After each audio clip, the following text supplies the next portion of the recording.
Անհոգաբար ձեր խոսքի սկզբում նշեցիք, որ հարկային եկամուտների մասով բյուջեի ցուցանիշները ձեզ ուրախացնում են, բայց որ նայում ենք պետական բյուջեի նախագիծը, կարտահայտվում է, որ կարծես թե նախնական չի հիշում ձեր օպտիմիզմը, այսինքն 2025-ի հաստատված բյուջեով այս տարի մեր մոտ 2 տրիլիոն 720 միլիարդի կարգի լինեն հարկային եկամուտներ, բայց նախագծով երկրորդ տարաբյուջեի նախագծով 29 միլիարդ, մոտ 30 միլիարդ ավելի քիչ ցուցանիշ է ֆիքսված։ Եվ երկրորդը, չնայած դրան, ֆիննախարարությունը ցանկանում է եկող տարի 250 միլիարդով ավել հավաքել։ Հիմա հարցից առաջին մասը, ըստ ձեզ որն է այս սպասումների կրճատելու պատճառը, այն չեն ավելի համեստ սպասումները այս տարվա մասով, եթե գործերի վիճակը այսպես լավ է։ Եվ երկրորդը,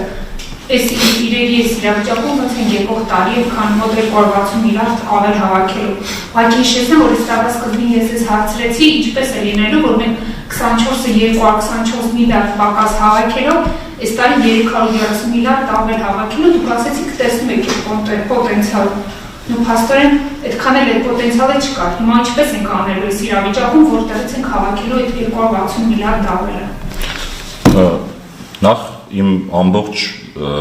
զեկույցը այսօրվա խոսում է դրա մասին, որ այդ պոտենցիալը իրացվել է արդեն։ Այսինքն, եթե սկզբից ասում էի պոտենցիալ կա, պոտենցիալը փաստացի 9 ամսով իրացվել է։ Այսինքն մենք ընդ որում ես ուզում եմ հիշեցնել տարեսկզբի ասուլիսը, երբ որ մենք խոսում ենք դրա մասին, օրինակ, որ ես մասնակցել եմ այս եկամուտների կանխատեսմանը, ու մարդիկ երբեմն մեղադրում էին, որ այդ կանխատեսումները չեն կարող իրականություն դառնալ, բայց արիուտես իրականության մեջ իրականություն են դառնում, եւ ես բացրել եմ թե ինչու է դա այդպես, որովհետեւ նախ խոսեցի վարչարության արդյունավետության բարձրացումից, դրանք որ գործոններն են բերում դրան, բայց մյուս կողմից է թե տնտեսական մասով նայենք, մեր կանխատեսումները բավական մոտ են ընթանում այն կանխատեսումներին, ինչը պետական բյուջեով դրված է եղել։ Հիմա գամ ավելի կոնկրետ հարցերին, խոսքը 30 միլիարդի մասին է, այսինքն դուք դիսկրետ կետային եք վերցնում դա, բայց շատ կարևոր է նախորդ ժամանակաշրջանի հետ համեմատեք։ Այսինքն թե նայեք օրինակ թե միջնադարի ծախսերի ծրագրում ինչ էր դրված, այդ ժամանակ մոտ եթե չեմ սխալվում 55-60 միլիարդ պակաս սպասման մասին էր։ Հիմա դա փոխվել է 30 միլիարդ պակաս սպասման, այսինքն դա նշանակում է, որ ընդամենը մի քանի ամսվա տարբերությամբ ֆինանսների նախարարության լավատեսությունը շատացել է։ Եթե այդ ձեր բառերով փորձենք մեկնաբանել, ընդ որում այս տեմպերի պահպանման պայմաններում հնարավոր է ռիսկն չառակայանա։ Խոսքը 30 միլիարդի մասին է։ Հիմա չէ, ես իրատես եմ իրականում, ձեզ բառեր օգտագործեցի։ 30 միլիարդ քիչ հավաքելը, օբյեկտիվ է, սուբյեկտիվ է, պատճառներ կան, ոնց ենք եկող տարի այս իրավիճակում 260 միլիարդ հավաքելու, որոնք են հարցնում։ Նախ այդ 260-ը կառուցված է հենց այդ 30-ը ցածր կանխատեսելու, այլ ճշտված ցուցանիշի համեմատ ցածր կանխատեսելու վրա, այսինքն այդ 260 եւ 30-ը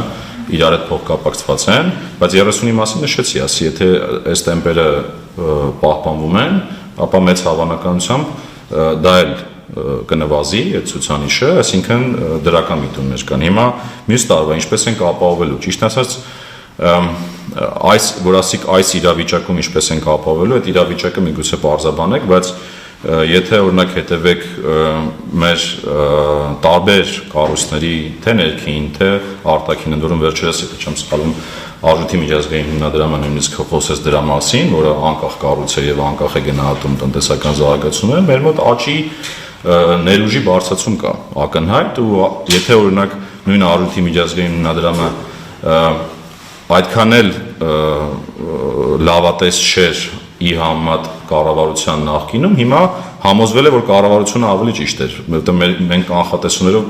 մի փոքր ավելի բարձր ենք սպասում միշտ, քան իրենք, հիմա իրենք էլ են փոխել։ Ասածս ինչ է, որ տնտեսությունը ավելի բարձր ներուժ ունի, երկրորդ իմ կարծիքով վերջին շրջանի զարգացումները եւ ընդհանուր առմամբ խաղաղության process-ները շատ ավելի մեծ են դրական ազդեցություն ունենալու տնտեսության վրա եւ հետեւաբար կարծում եմ դա իրատեսական է ապահովելը այդ 260 միլիարդ չէ նշեցիք 260 միլիարդ ավելացում հետեւաբար այդ մասով խնդիր չենք տեսնում Բայց եթե այս անվանական թվերից վերանանք, շատ կարևոր է խոսել հարկեր հնայի մասին, որովհետև այս նույնիսկ այս 30 միլիարդ, որ ասում եք, դա եթե նայեք հարկեր հնային, մոտ 1%-ային կետով հարկեր հնայի բարելավում կա։ Դա խոսում է այդ առաջանցիկ հարկային մուտքերի մասին, որի գործոնները նորից նշեցի։ Այսինքն ներողություն, եթե ես ճիշտ հասկացա, ոչ թե կոնկրետ ոլորտներով կա այդ սպասումները, որ 260-ը կհավաքվի, այլ ընդհանուր այդ խաղաղության, գաղափարախոսության շրջանակներում երկրի հանդեպ կբարձրանա եւ այդ հարկերը կհավաքվի։ Եթե մասնագիտական տերմինոլոգիայով խոսենք, դա ավելի շատ ես ուպես դրական ռիսկ նշեցի, այսինքն եթե դա առարկայանա իր տնտեսական դրական հնարավոր հետևանքները, կախված թե ինչ սցենարով կզարգանանք, այդ իմ նշած աճերը առաջիկա տարիների ավելի բարձր կլինի։ Դա նշանակում է ձեր նշած 260 միլիարդը միգուցե ավելի բարձր լինի։ Բայց 260 միլիարդը այս իրավիճակում իրատեսական եմ համարում։